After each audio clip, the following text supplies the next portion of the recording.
Une prime régulière peut-elle devenir contractuelle? Cette question touche au cœur des relations entre employeurs et salariés et les réponses résident dans la jurisprudence. Lorsqu'une prime est versée de façon répétée sur plusieurs années, de manière fixe et sans conditions particulières, elle peut perdre son caractère facultatif pour devenir un élément du contrat de travail. C'est la position adoptée par la Cour de cassation dans des arrêts récents. Une fois ce caractère contractuel établi, l'employeur ne peut plus modifier ou supprimer cette prime sans l'accord explicite du salarié. Prenons un exemple concret. Un employeur a versé, année après année, une prime de performance sans mentionner de critères particuliers ni de réserve. Même si cette prime n'était pas prévue initialement par le contrat de travail, elle peut être considérée comme un droit acquis. Dans ce cas, toute tentative de suppression unilatérale de cette prime par l'employeur serait illégale et pourrait être contestée devant les tribunaux. Cette contractualisation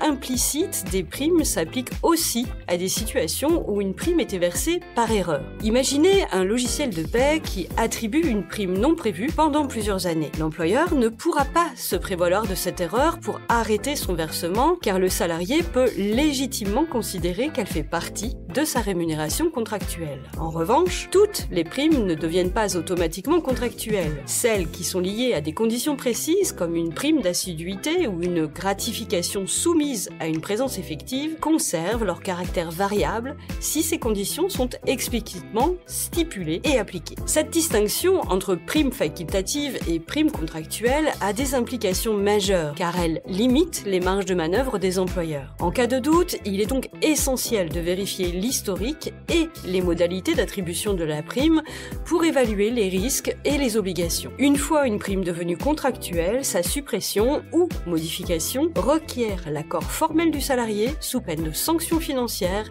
et juridiques.